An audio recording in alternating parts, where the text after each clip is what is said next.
Si vous trouvez un article déprimant retraçant le parcours du Canada après la crise, il y a fort à parier que le secteur de l'automobile y soit évoqué à un moment ou à un autre. Au-delà de la mention des formidables programmes de relance, on vous parlera des difficultés du secteur attribuables aux effets du syndrome hollandais, aux problèmes de compétitivité et de productivité, aux entreprises parasites ainsi que d'autres macro- et micro-facteurs qui sont à l'origine de la piètre performance du secteur. La morosité a même conduit certains initiés de l'industrie à s'interroger sur le sort même du secteur. Suivra-t-il une longue pente descendante ou peut-on espérer mieux pour l'industrie de l'automobile et des pièces d'auto au Canada? La morosité qui a gagné l'industrie ne s'est pas arrêtée au Canada.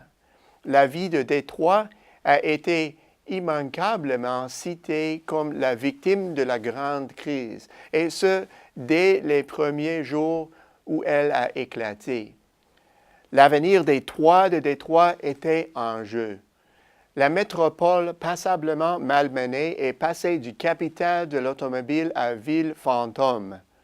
Heureusement, l'industrie automobile américaine en perdition est revenue en piste. En fait, elle a augmenté la cadence et a dépassé le reste de l'économie.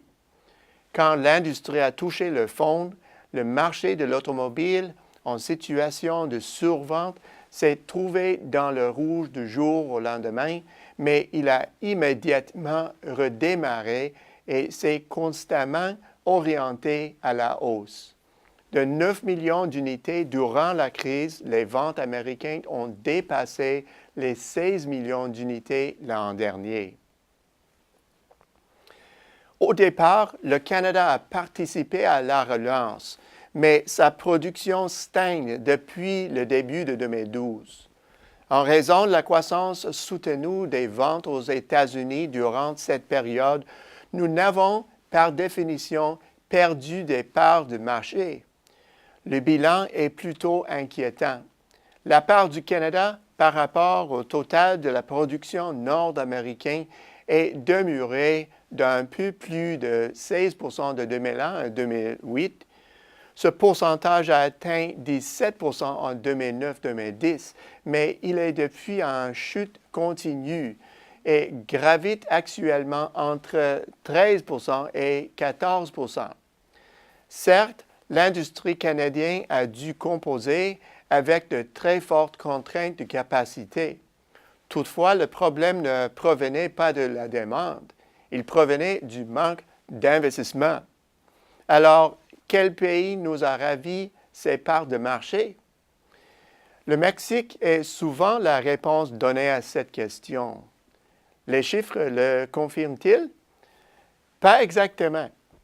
Il est vrai que le Mexique a réussi avec brio à attirer des investissements au sud de Rio Grande. Pourtant, les principales avancées de l'industrie ont eu lieu de 2005 à 2009. Durant cet intervalle, la part du Mexique à la production nord-américaine de véhicules est grimpée de 8 à 18 mais elle n'a pas bougé depuis 2009. Le Mexique a résolument conservé ses parts pendant les années de forte croissance.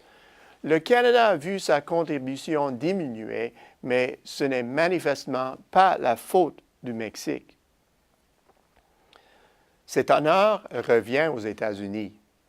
En part de la production nord-américaine, l'activité aux États-Unis a culminé en 2003 à 74,5 du total.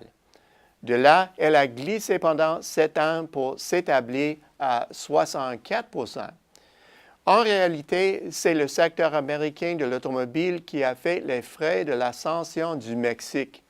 Cependant, depuis 2010, l'industrie automobile américaine accélère la cadence et elle est parvenue l'an dernier à porter à 67 sa part de la production nord-américaine.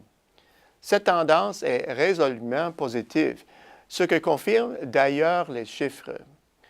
De plus, il y a un potentiel de croissance compte tenu de la présence d'une demande comprimée dans le secteur. Le problème, c'est que l'investissement aux États-Unis n'a pas suivi le rythme de la production. L'utilisation de la capacité dépasse donc considérablement les sommets atteints. En l'absence d'une vague d'investissement, il y a peu de capacités pouvant être affectées à la croissance. Le Canada a de bonnes raisons de s'inquiéter des tendances qui se sont dessinées après la crise.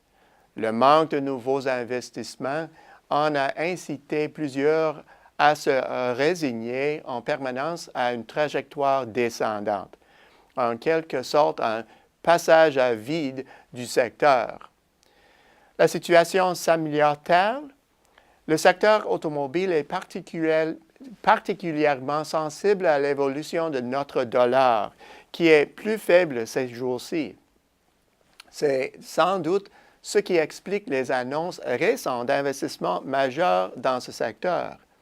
Ford s'est vu accorder un mandat mondial pour l'usine de Ford à Oakville. Le fabricant Linamar, pour sa part, investira un demi-milliard de dollars dans ses installations à Guelph, ce qui permettra la création de 1200 nouveaux emplois. Chrysler n'est pas en reste puisque ce constructeur a annoncé l'investissement de 2 milliards de dollars qui permettra la production d'une nouvelle génération de véhicules à son usine de Windsor. Dans le même temps, les discussions sont en cours avec General Motors à Oshawa. On note enfin des signes d'un regain de l'activité. Au bout du compte, l'industrie automobile durement éprouvée par une grave récession semble reprendre du mieux. À cet égard, la disposition des entreprises à délier les cordons de leur bourse constitue l'un des indicateurs les plus encourageants d'une évolution positive. La demande est au rendez-vous depuis déjà un bon moment et elle reste très robuste. D'ailleurs, les faibles cours de l'or noir devraient contribuer au raffermissement de la demande et à cela, il faudra ajouter l'état de la demande dans le reste du monde. Il est encore tôt pour le dire, mais si une vague d'investissement est sur le point de déferler, elle pourrait nous réserver de belles surprises. À la semaine prochaine, c'est Peter Hall.